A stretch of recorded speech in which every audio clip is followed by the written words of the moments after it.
throw a curveball, but now they're in this situation where they're playing the first two games of the series on the blue side where they have a bad record in the regular season, and they risk going into an 0-2 hole. They were the team to counterflex pick, if you will. Make it a word. There it is. But that's what they used the entire season to keep themselves on top, to an edge on that red side, and not anymore. TSM's going to be able to work that very hard. Same bands coming in on the side of Gravity.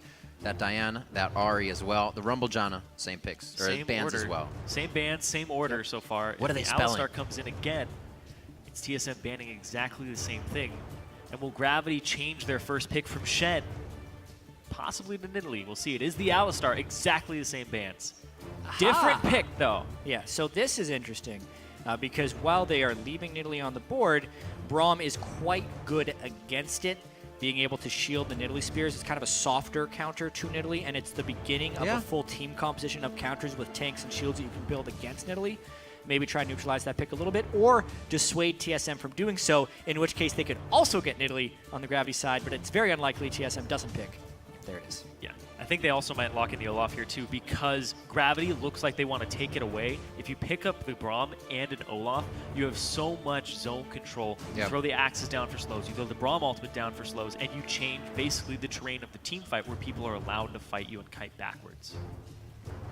So far, he's got multiple objects to block now. So he's going to have to pick and choose if there become any more coming from Team Solar mid side. Gravity wondering, Team Solar mid gets these same two picks. Probably going to work much like they did in the first game with those, bringing Dyrus down, low health from the jungle to get that turret down in the swap. What can Gravity do to stop this early game? Yeah, have move on a higher impact jungle. I really wonder how moves Elise is, because that is the pick that he should be going with. It went through last game with no picks. It was actually very surprising that he didn't pick the Elises. Evelyn was very low impact. Evelyn's been nerfed since the last patch. This is the 5.14 patch. So Elise has been through the buffs.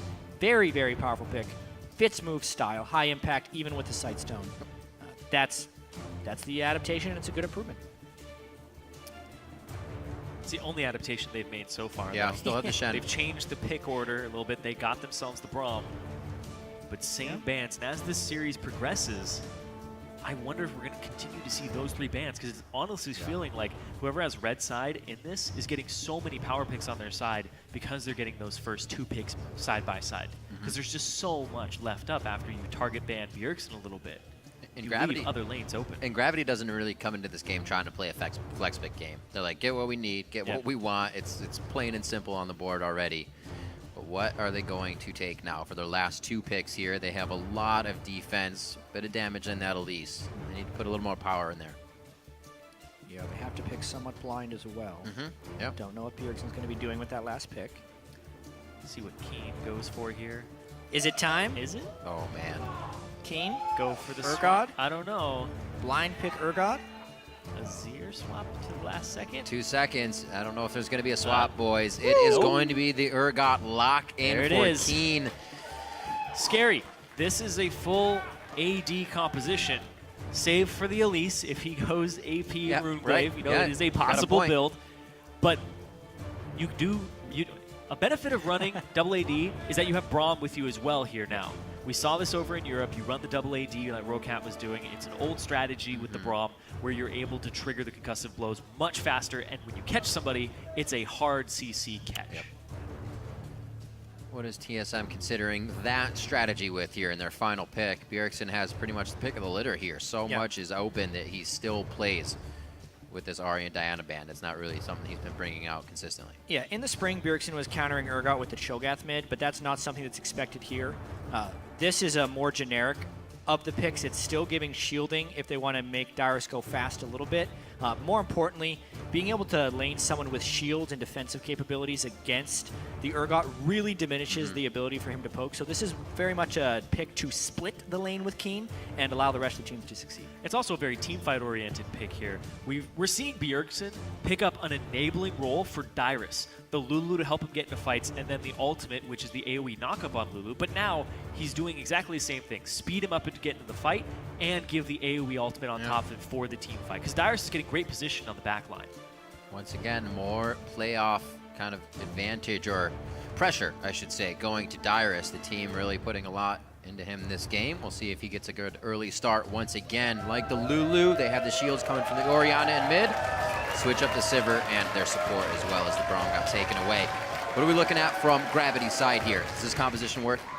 It has a little bit more burst damage if someone is going to be running through them. Urgot can also reduce the damage of Olaf as he runs through, but it's really not that much change for the Gravity team, and it's an even lower damage composition than they had last time because there's no longer that DPS threat from the backline, and they're running a tank top laner. This is very much a tank ball with a Tristan in the backside. Also, your wave clear is awful. We'll this team. we'll see if it works. I'm going to hold Zyrene to that. Remember to share your predictions. Tweet at Esports with the hashtag GVWin or hashtag TSMWin. We'll see how that fan vote stands once we are in game. And guess what? We're really close to being in game. Game 2 here, the quarterfinals. It is going to be Team Solo Mid versus Gravity. TSM up 1 game. And we're in game. And You're we're in right. game. We're really close to it. I almost timed that right. Well, No, they threw you this extra graphic with too. The rumbling. I love it. Everybody in their Love mind is already in the game. These guys were running around. We just didn't have the visuals. So, going to be starting this one off. We'll see where the teams decide to go in the beginning, if they can throw anything different here. TSM's curveball was to really stick together. We'll see if it works. Dyrus says he still gets hyped to play in front of the fans.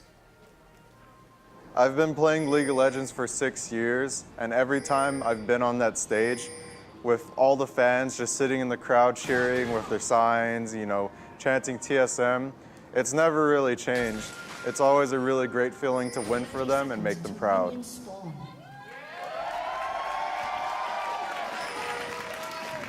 Dyrus has been here since the beginning of the LCS, one of very few players who have played in every possible LCS game in the regular season. And he's pretty much played in every possible LCS game because he made it to the finals as well. So I think he would be the only player to do that, which is incredible. They got to push it that extra step this year. Past Worlds and then one further to get themselves on that final stage maybe. But really, again, as we mentioned just earlier, casting your mind back to the previous playoffs, Dyrus was also given that chance on Rise, as I said, taking down Impact very well in their games versus Impulse. Now on the Olaf, TSM still putting a bit more pressure on his shoulders, and he's carrying it very well.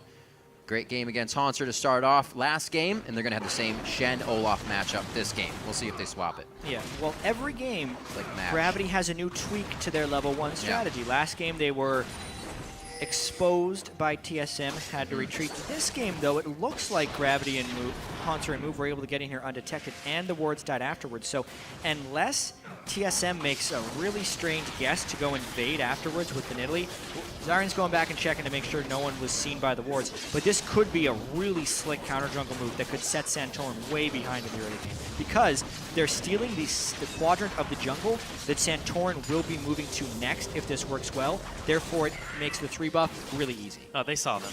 They saw them? Yeah, they saw them walk through. There was a ward at the pixel. Then why is Santorin going this way? I don't know.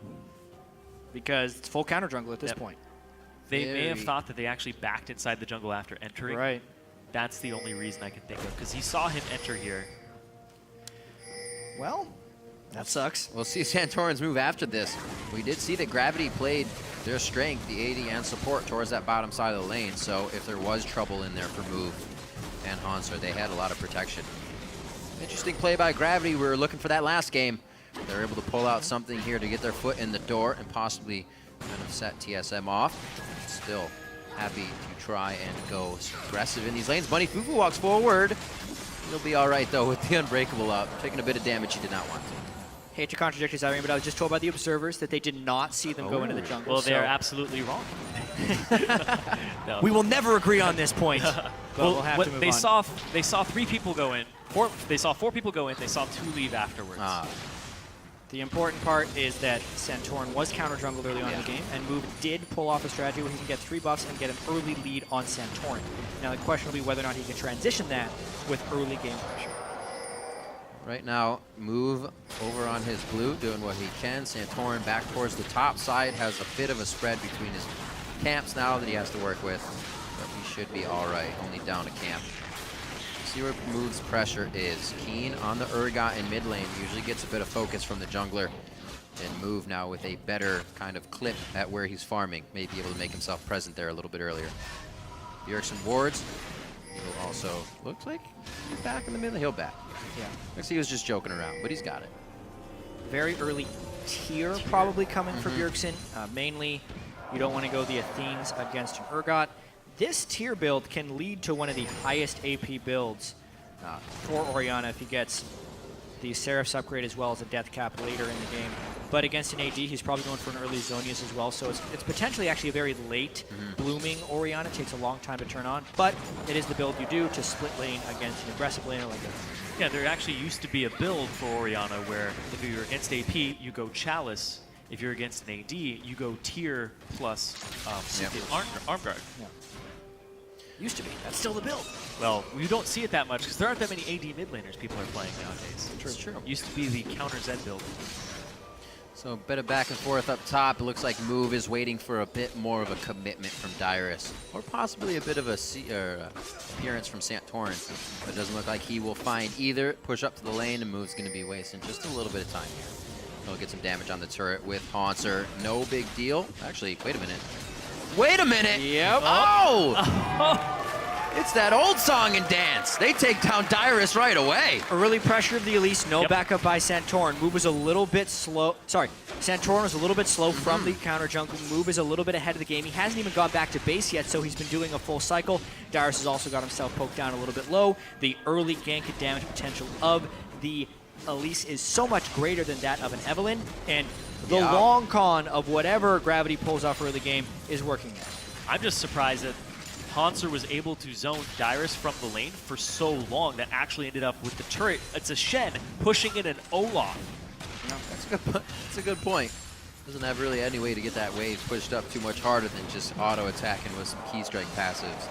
So a good play there, and Dyrus did not have teleport, so that was also a long walk back to lane. He'll find no resistance once he gets there, but he wants to start cleaning up this CS. Get himself back in. So it's not going to be the same game for Dyrus' Olaf to start off here. TSM may have a bit harder trouble dictating the first objectives. And I think what could be more important is it's not going to be the same game for Move. He starts out with first blood instead of being behind In a better way. the entire game. Absolutely. Yes, last game he got soloed at level 5 while clearing a pink ward in the mid lane and then never recovered. Yeah. And throughout this entire split, when Move has fallen behind early, I can't remember a time where he's recovered gracefully. This is a guy who's very good at snowballing games from ahead, and first blood is the best way to try to get that position. And Santorin's style of farming seems to be the perfect counter because Santorin just slowly but surely gets more gold than him because Move is placing all these wards, spending his time with that, not having huge pressure-oriented ganks, and Santorin is looking for just opportunities, and in the meantime, he is farming like crazy. Yep. Keeping himself in that jungle, swiping away at minions, giving the team a chance now to head top side with him. He has cleared that top side, so he is now present, taking down this turret. Almost down. Bunny Fufu should be able to hold this with the rest of the team. Mid lane, Bjergsen has a bit of a lead, but there's going to be no walk up from either of them here to try for this top lane tussle. Everybody's back. No kills coming from that one yet. Just still Gravity's one on Dyrus from the top lane. Good pink wards, however, from Team Solo Mid as they're kind of setting these things up. That pressure in the top lane could have been a fight. Good to have Very vision. close. TSM, they feared if they stayed even one more auto attack that the fight would have erupted. I still think they're going to end up getting this turret. Yeah, they brought the AD carry Tristana up here to see if they can actually shove this wave back out. But it looks like they're just going to back off because they don't have adequate ward control. Move, if they do walk up to this turret, it looks like Move is actually placing himself to walk all the way around. And TSM doesn't have the ward coverage to cover this. They want Turtle to get this last hit on the turret and Lustboy possibly lantern him out, but Move is going to walk up and see what happens. Nice timing for the gank because they're expecting TSM to go for the turret, as you say. Let's see if he can land a cocoon. Pretty cheeky. Very nicely done. Sometimes the best play is not to play. Just stand still. Don't do anything. And I like this from Gravity, taking the Tristana, moving her up that top lane, because even if the turret just has 1 HP, it's still not the gold going into TSM's pocket. So keeping it alive is actually very critical for them maintaining a lead in the early game. So Move heads back, finishes up his jungle item. He's good to go. Cinder Hulk for him this time. Still going shoeless. He's liking the barefoot run for the early part of the game. Be a little bit easier on Elise to get Repel into range. And we just see a back and forth. Alltech 2v1ing here in the top lane pretty easily. Turtle and Lustboy not even putting any free damage onto him. Well, the reason is TSM just doesn't have good ward control on the river over Right. the turret. They don't so know they that have no area idea yet. if move is coming in from the area either. Plus, they're actually respecting the Shen ultimate. It's a total That's a outnumbered good lane. point. Meaning Gravity could actually leave Alltech up there relatively safely until these two hooligans start running around. Dangerous blue invade. Nice cocoon.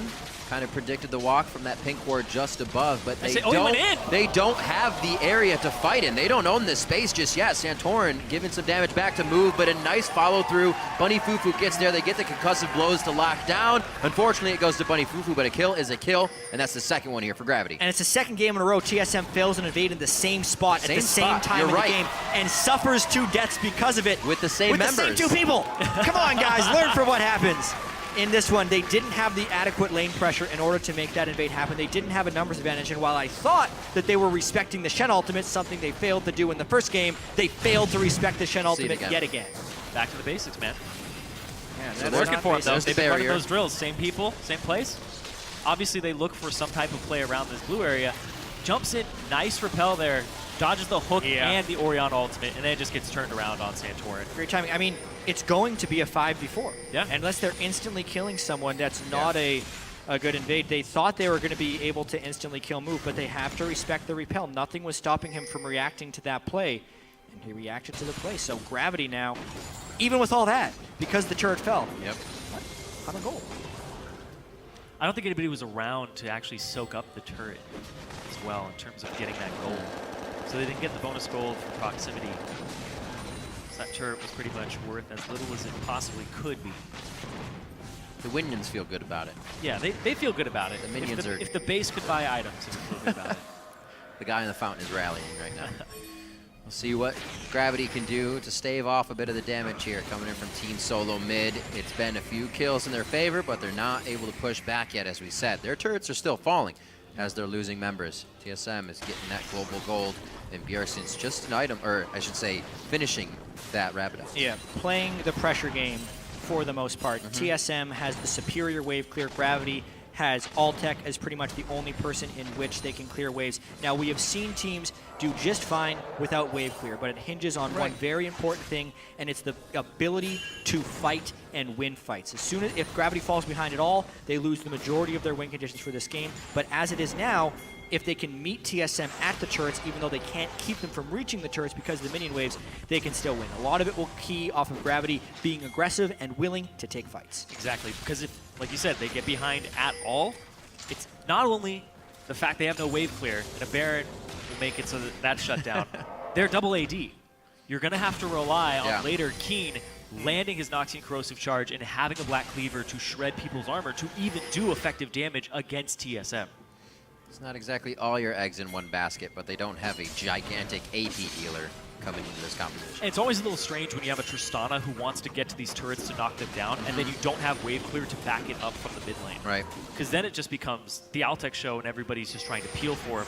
Now, this when team fights happen, it's pretty much going to be Keen as supporting actor until he gets 2 or 3 items. The Alltech show somewhat works. Looking at the statistics, he's the guy to get the kills, clean up the late game, have decent positioning in this. Wild Turtle was the one kind of flashing forward, getting into trouble. They might be able to play off that again. Coincidentally, it was Alltech that jumped in on Dyrus last game we saw in the mid lane that kind of threw everything out the window. So I'm sure he might be measuring that a little bit, making sure he doesn't get himself into too scary of a position. See where they go. Santorin in the back pocket of Bjergsen to see if they have any plays. Well, looks like they are completely fine with Gravity taking this dragon. Yeah, they do not have the vision control yet again to pull this off. Very big difference based on the early game from this matchup from game 1. Gravity is again in a very familiar situation. They love having a pressure advantage on Move in particular. Move is able to duel out pretty much anyone he would meet right now. Cinderhulk and the Sightstone, but mainly because he's Elise, he has that power. Yep. They have good vision control and objective control at the moment. The Move was always the guy to give away those kills, and now he has 2 of them on himself. He's always the guy that just stands there. He's like, take this, it's on a platter for you. But now there's more on Move's shoulders as well. Yeah, he's finally got his Sightstone back. There wasn't 2 ruby crystals being built into the Aegis of the Legion. last time. A lot more coverage here from Gravity on the map to keep them safe in the early game. 3-0, just about 15 minutes in right now. TSM keeping that gold even from kills with the turrets they've been able to drop. Or I should say turret in that top lane. And we're still waiting for mid to become explosive. Neither Keen nor Bjergsen has gotten going yet. That was kind of Gravity's idea. Get Keen going, we can carry the games here. Maybe Move will be able to put that into place now. It looks like Bjergsen isn't even going for the Seeker's arm guard early on. Or the Blasting Rabadons, he once. finished that up. Wow. Yeah, he's been able to he's been able to stick with Urgot without the need of the armor item, so he's just going for a all-out AP build right there. He completes the Archangel Staff, wanting a very early transform into Seraph. Maybe he even goes... I'm not even sure what he would go second item. That could very easily build in a number of different items. Oh, yeah. Death Cap second or A lot of Voice Cap speculation. second could both work. No need to speculate. Yeah. The important thing is that he didn't have to go Seeker's Arm Guard, so he will be doing more damage, but theoretically be more vulnerable if he gets caught. Right. But another part on top of that, another reason why, is it wasn't an early Brutalizer, it was an early completion on Manamune, and it looks like a Hex Drinker coming in for King next. So he wasn't forced to build the Seeker's Arm Guard by the pressure. And as these tiers charge up, Wild Turtle hits his Triforce Spike. A good time to have that on him if TSM can make use of it. This is where he becomes a big part of the game for the team. Looks like Gravity isn't actually allowing any of that to happen either. Good forward wards by them with a few good defensive pinks are really thwarting what TSM's trying to put into place here. They're going to try and move in here, though. Yeah, and we just saw in the top lane the difference a game can make and an item threshold can make. Last game, Darius had Black Cleaver 14 minutes. This game, it was 15.5 minutes in. He didn't have Black Cleaver. He lost that duel to Hanser and lost his lane pressure. Right. And now he does have the Black Cleaver, so maybe that story changes. Overall, TSM has been out-farming Gravity, which is why they have this gold lead. And it's all about, what a quick reaction by both of those guys. Yep. It's all about the turret pressure. 21-10 for Altek's Flash to come back up. He'll be fine with Rocket Jump, so no worries there. And Team Solo Mid still able to keep inching forward. You got to think, there's a fact of you pick nearly the same composition, the team's going to be able to read you at some point, but they're not letting Gravity do it. But they're just sieging this turret, and Keen is super late to this. No wave clear, takes you so long Walking to clear. through a lot of wards. Exactly. They can't even shove the mid lane despite the incredibly slow move there, but now they're going for a fight. Their only win condition here. This is going to be an area for Shockwave. Actually, it's down for Bjergsen. Let's see if they can get a good hit in. Glacial Fissure kind of separates it a bit, but they are all over the members of Gravity. That's Dyrus getting pushed out of the fight. Hanser's now on the backside. Turtle has a bit of peel for himself. A nice follow with the Repel coming in, and Flash from Move is able to pick up that kill onto Dyrus. 4-0 now for Gravity. Team Solo Mid got a turret out of that, but they did lose a member. Is Gravity able to push something off of this, though? That's what we've been waiting for. They are. They have the Tristana, and you can see Move is coming around the side here to at least put some threat onto the back line as they retreat. Could be another catch, too. The Cocoon. Gets the flash. Turtle, very, very scary to be able to close the gap on that for the rest of the Gravity team. Good choice by Move, and it looks like Gravity picks up their first turret of the game there, 17.5 in. Yeah, that's the brawly type of team fight that Gravity needs to go for when they have the Urgot and the Shen and the Braum. You can tell the resiliency they have on pretty much every member is what stopped TSM from being able to pick up those kills there. TSM very close to chasing down a few kills, but because they didn't commit focus onto one of the tanks, none of the tanks ended up falling, and it's a 1-for-0 plus a turret for Gravity. And also, if you jump back about 30 seconds before the fight, no Shockwave for Bjergsen in the fight. It just now came up. Yeah. And he wasn't able to add that to the fight, which could have been a game changer right there. The way that everybody piled into the center as that box went up would have been perfect. So great fight to take from Gravity's side. Good on them to recognize that and charge for it. So strong play and no fear coming in for Gravity. Exactly what they need here, 18 minutes in. Start to push back on Team Solo Mid and hopefully get themselves a game in this series. TSM riding a bit of momentum from game one here. And a lot of pink wards in their inventory just came out. We'll see where those go. It pretty much tells us where TSM is comfortable protecting right now. Yeah, and one thing that they can't really protect against, since they're against double AD, is against magic damage. Yep. I really like Moves haunting guys right now. We've seen so many competitive Elises go full tank with Cinderhulk versus the solo queue Elises who go Runeglaive and Magic Pen.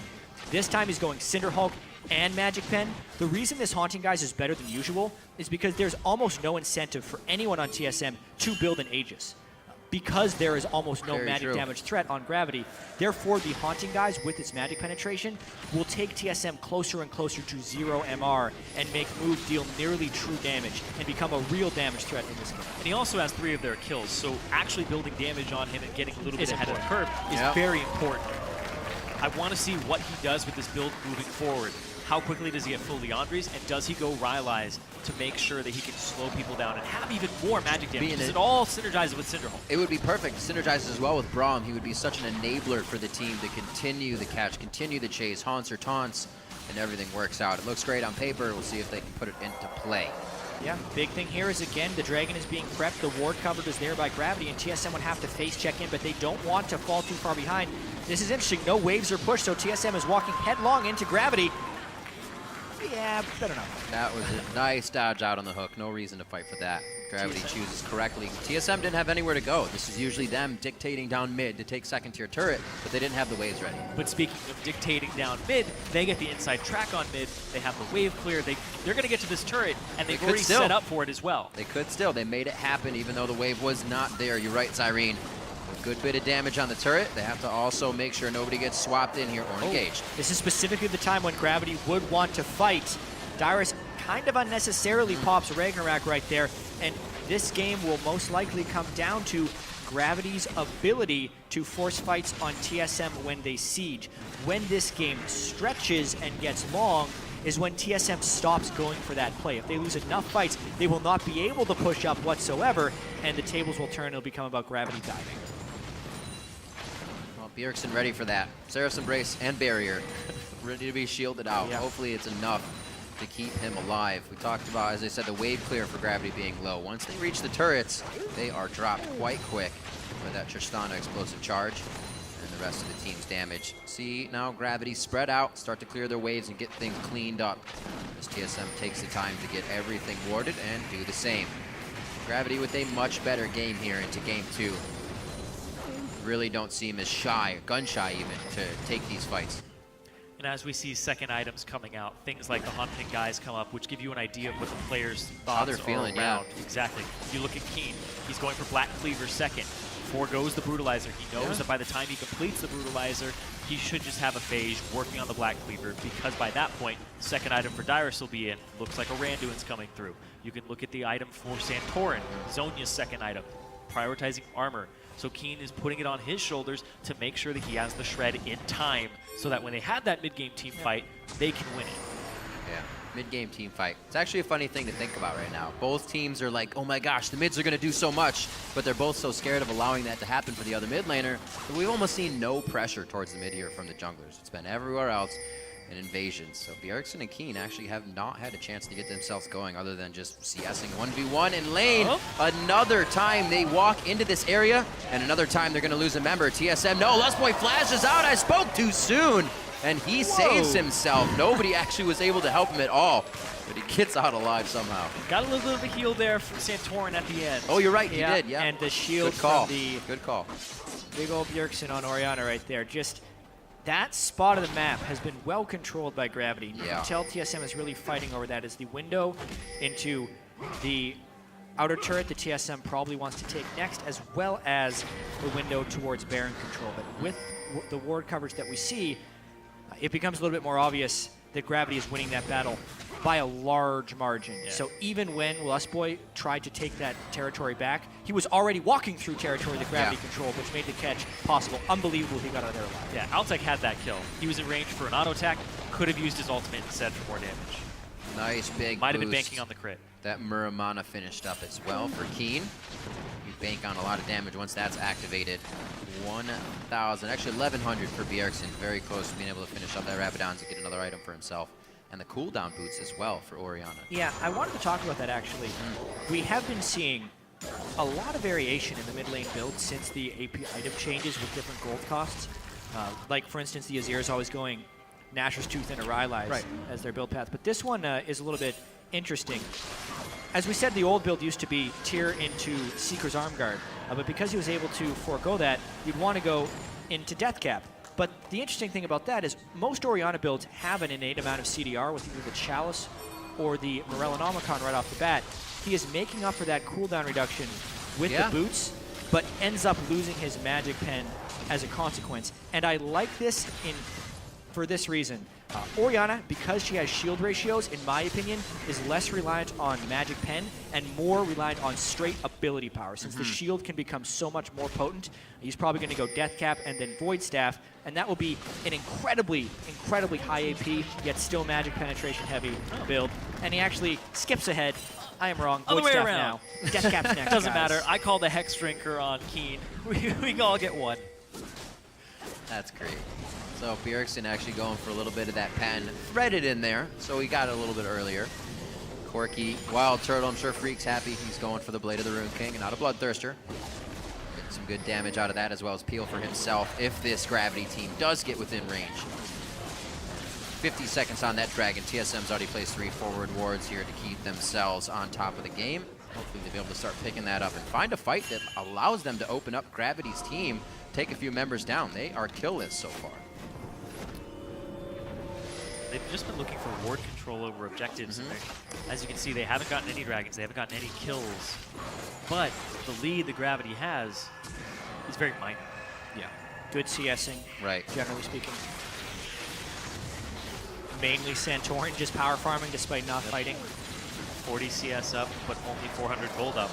He's So- 400 gold up on a guy with 3 kills. Yeah. So looking at Gravity's Going for an comp, LR. other than mistakes, they're not going to be pushing waves up to turrets and diving. How are they finding themselves, or how are they going to find their way into the fights now? How are they going to engage this? This is TSM looking to For find- Gravity looking to get on TSM. Yeah, potentially a flank attack with Hanser. Move can repel in with the Shen ult, very similar to what we saw Team Impulse do yesterday. Almost every initiation was rushed with Impact coming in on a Shen ult. This time, though, TSM's kind of daring him to come in. This will be a steal attempt or a quick initiation. That's a TP back first from Dyrus, and the teleport in Dyrus TPing on the already from backside. Hanser. Yeah, Dyrus flank. will come in now. He was actually getting home guard boots for the team, throws on the Ragnarok, doesn't really have a target just yet, wanted the undertow, and it kind of took him out of the position to keep doing damage. TSM's not able to finalize anything on this. Another Dragon goes to Gravity, and now they are on the run. Can TSM even pick up a single kill off of this? Doesn't look like it. Just Summoner spells on the backside, moves out, and he's going to keep himself far enough for just some cocoons.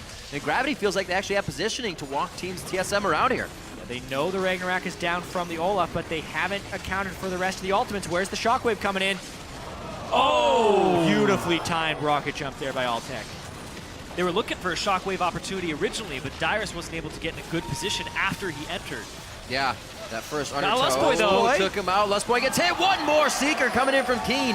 He takes down Lustboy. Altec has a Gravity jump. may not want any more of this. They're still moving forward. Altec gets a little bit of the reset. Now onto Bjergsen. He may be able to finalize that kill. One over onto Dyrus. Here comes the hit from Altec onto Bjergsen. Takes him down even with the command protect. I can talk today. 7-0 now for Gravity. They are working these fights perfectly. Yeah, they're playing incredibly well. Even though they have a lower overall damage team composition from the last game, they are not making the mistakes, and they are taking the right type of initiative right there. They knew that TSM was trying to flank them right there. Move positions himself. He actually gets out once Dyrus jumps in, and the advantages are chaining onto themselves right now. Gravity probably getting this Baron uncontested. We'll see, though. Santorin has flash. Just around the corner. He uses the... Nope. He gets it! He's able to steal the Baron! Santorin also gets out! Pretty much unscathed! Absolutely ridiculous. There's not much you can do about that. Hopped over the wall. Where's the crowd control? Keen could have suppressed, but Keen's ult is down. Yeah. That's about it. No buster shot. No buster. No ultimate from Keen. Both are down. You can maybe hit him with a cocoon, but that's it. If there's ever a time to say this could be due to language barrier problems, this is it, because hold. Move is the one who needs to be communicating how to secure this Baron, and he was probably unable to do that. It's a very good In point. this specific instance, it should be secured 99.5% of the time, because they do not have to fear a team fight since they knew there were 2 main people dead. So the only thing you have to do, since they have wards on the outside of the pit, is stop damage or send a dude after him to kill the guy that's out there. There's no reason that should become a 50-50, but it did become a 50-50 because a lack of communication from Gravity allows the steal attempt. And Baron going over to TSM. We talked about the lack of Oh wave my clear. word, this It just wave. blows it out of proportion. If he gets it, but he's dead. Wow. Yeah, TSM's getting some turrets off this, though.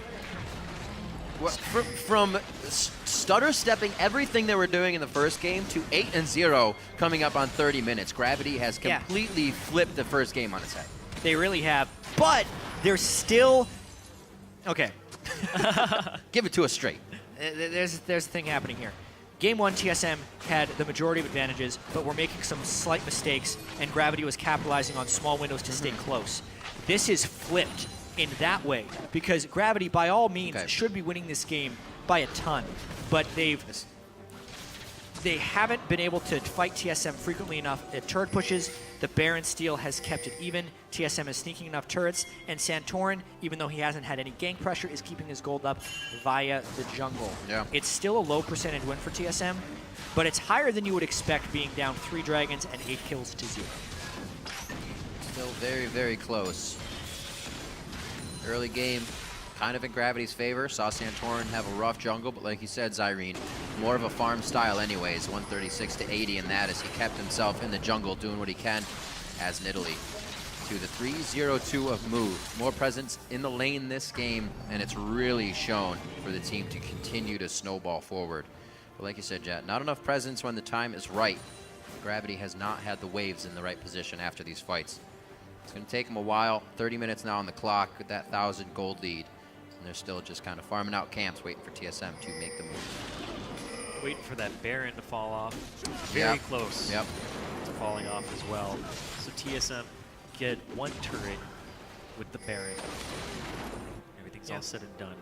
It's not an absolute catastrophe for Gravity, but they would have really liked to have that. And they should have had it. Oh, they should. It actually gives their team what they're lacking, yeah? Yeah, some pressure on these turrets. Everything. Absolutely. To add insult to injury, that's exactly what they need to force their advantage is the Baron buff.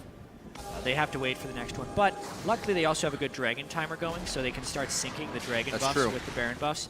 And they've kind of proven that they win these team fights. They have a very bruiser-heavy team. It's negating the Nidalee poke.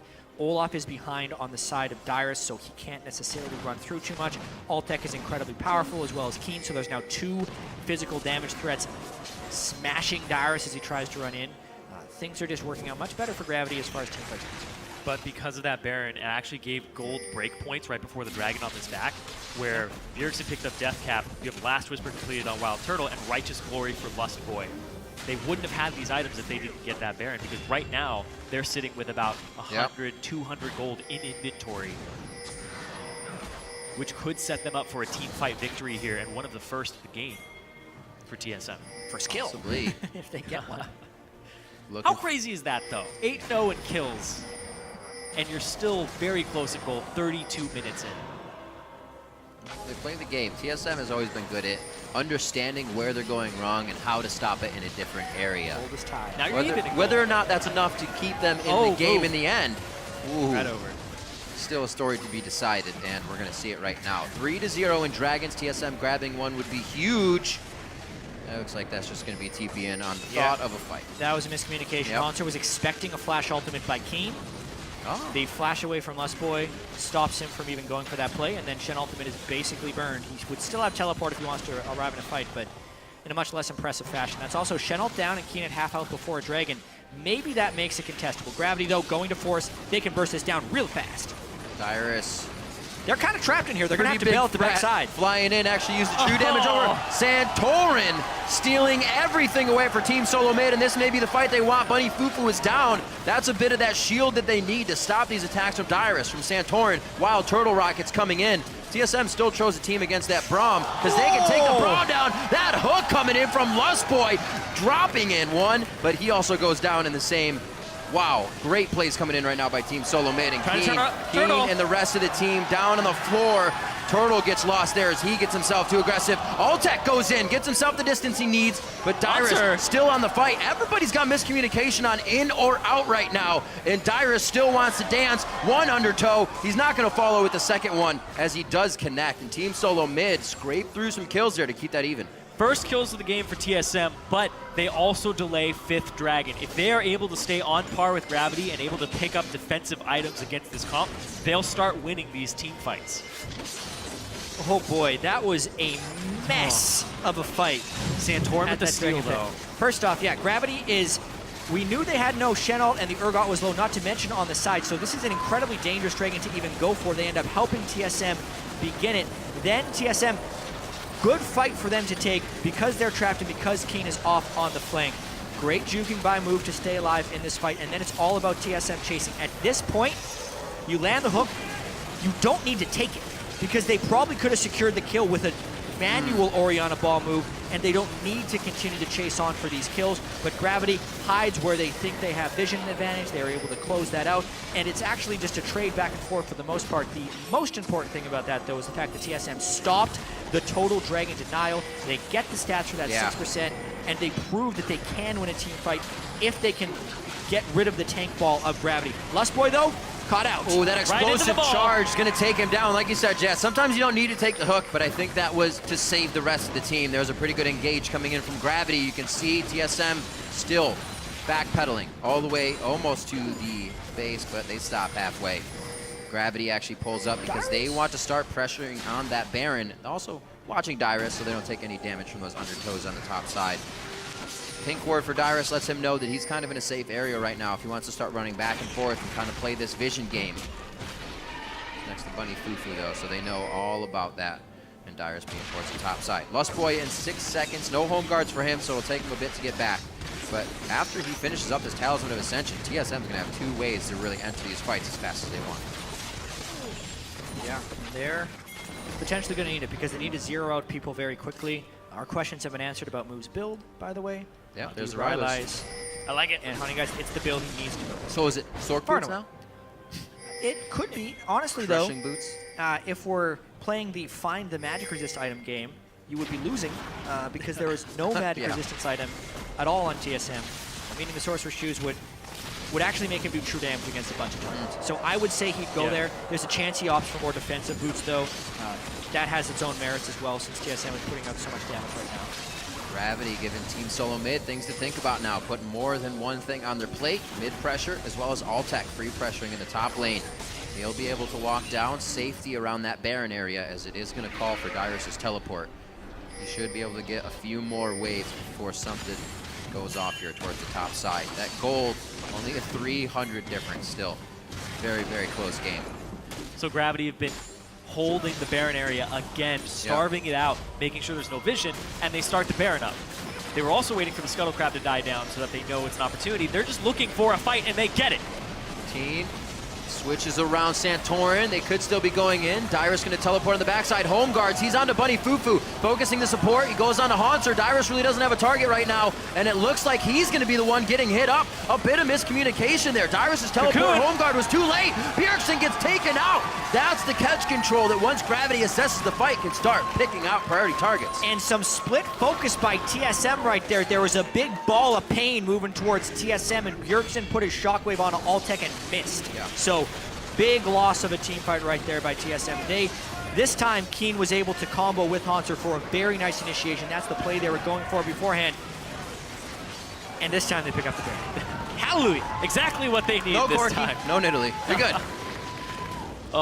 But when you watch that team fight over again, Altec jumps over the wall and he doesn't even jump into the fight. He jumps over the wall to make sure he has a good angle on the team, and he causes pressure on them from the side. Because Dyrus TPs into the back line. It's a great TP from Dyrus, but they're split. Aside from the one team fight from Gravity at Dragon, these team fights have been awesome by them. Altec closes around the backside, and he also, great timing on his rocket jump once again. He's dodged multiple shockwaves that way.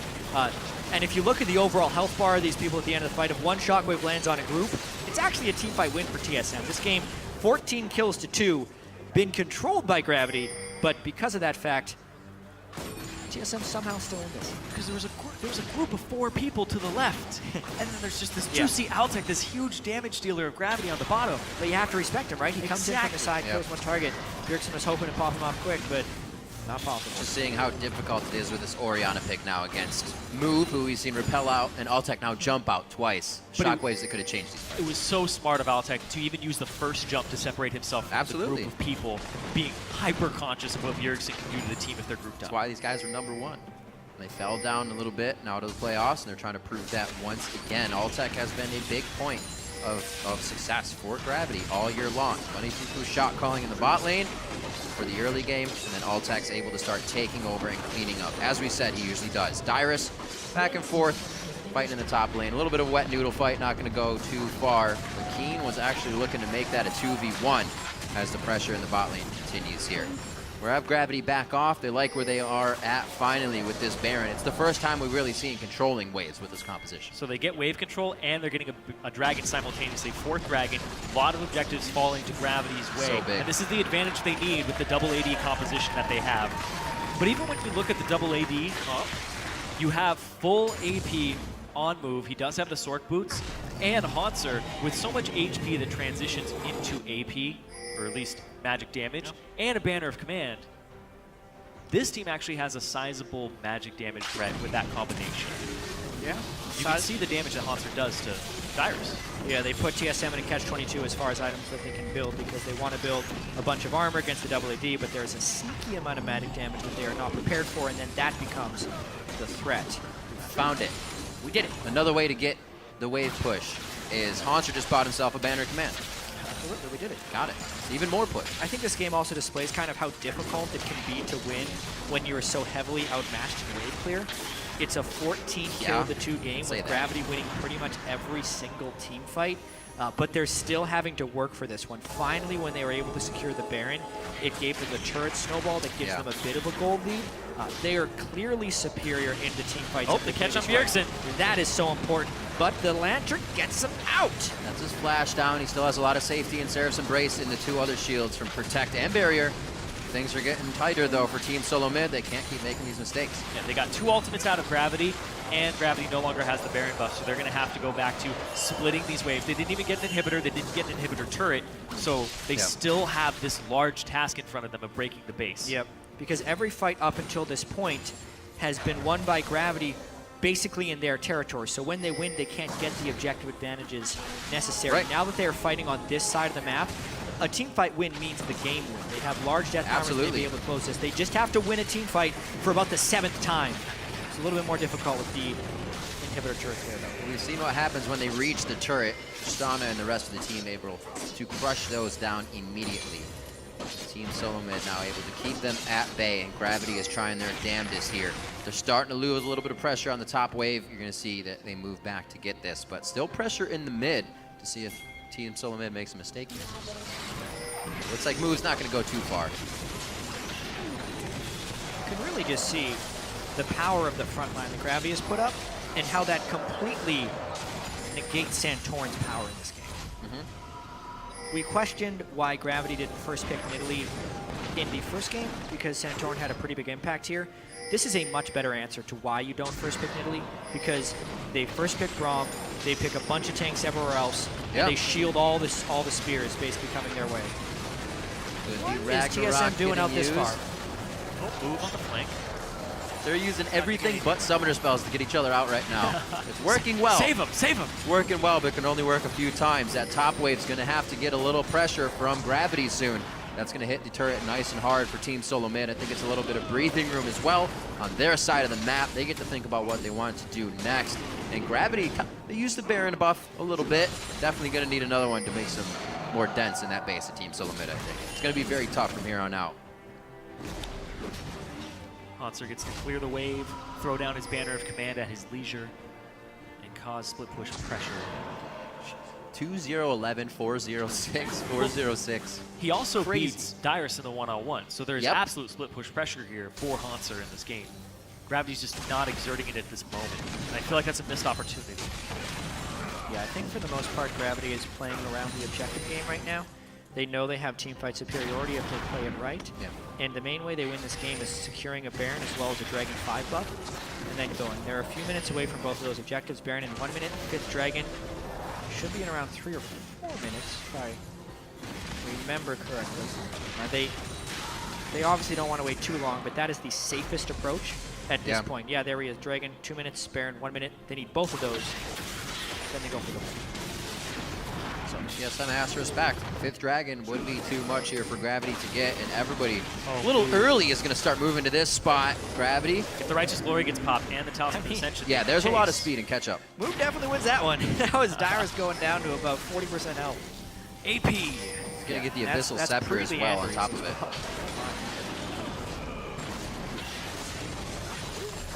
I think he would. Would you think he'd get the Abyssal Scepter before finishing?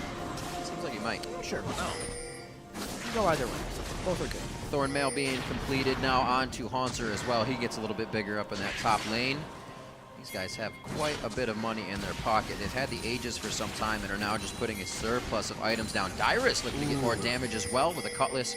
Will turn into a Blade of the Rune King. Everybody's pretty much nearing max here. Summoner spells are going to be up for this next fight, and it could mean a huge push for Gravity if they're able to get it. 50 seconds for Dragon. Mistakes here would be gigantic for either team. They're going to go for Baron first, really. Try to whittle him down at Baron. May not even need Dragon. Are they actually going to start it, though, or are they just going to bait it out? Yeah, they can try and get a fight. Keen needs his flash to create their perfect initiation with the swap, so maybe they're just kind of dancing this one out for a little bit. Yeah, they just want to go Unless for a Haunter fight. finds a nice move. Oh, catch on Bjergsen. All those shields on Bjergsen actually not even being used there. His summoner's up. Should be good for the rest of the fight. A taunt through Dyrus. He should stay safe. The team's not following him, though. Once again, a split. He's trying to make his way out the right now, and the Command Protect goes on. It's going to be a double shockwave. Moving Haunter low, but they get out safely, and Keen's going to be going on a one-man mission around the wolf side. He's met by Bunny Fufu. We're going to see what can still happen. Turtle flashes out, keeps himself safe. And it looks like Gravity's able to just push TSM around. We talked about those summer spells. Everybody use your summer spells. Nobody dies. No deaths. And it's still going to go. Bjergsen's in flank position, as is Santorin. This type of chaotic fight could favor either team. Oh, Nice double flash talk coming in. Bjergsen low on mana. Can't get enough protection out this time. All the shields were used, and TSM still stayed to fight without the defenses required. This is going to start being inhibitors. Gravity finally broke the base. That's their wave clear, and they also have waves pushing the top lane. They can just go up here and take another inhibitor. Couldn't have been a better time. How do you have that whole fight and still have Taunt Flash available, but it's used at just the right time? He finally catches Bjergsen. They could 2 inhibitors down. Not everybody. They're going to go all the way around here. A huge wave in the bottom as well after having a game where no wave was in place. Even past the river, everything is coming in. The banner of command now put on this minion as well to give him a little bit more help. There's the swap, the suppression on Lust Boy. He can't even put a box down to put anybody in. And that's the 3rd inhibitor. Did it just happen again? Did this game just get flopped on its head? Gravity this time is going to be the victor on it. The first Nexus turret goes down. Game 2 is going to come through in a 1-to-1 now as we head over to game 3. And 46.5 minutes in, Gravity take down Team Solo Mid. And fight after fight after fight after fight after fight went to Gravity. Lord. And all they needed was Look at the tears for Lust Boy. He's crying. Oh, Lust Boy, he builds 4 tiers at the end of the game. You'll see that in the post-game stats if you check all these esports afterwards. But really, as soon as Gravity won a fight inside the territory of TSM, which they had done so many times during that game, they were able to close the game. This was a somewhat procedural game by Gravity.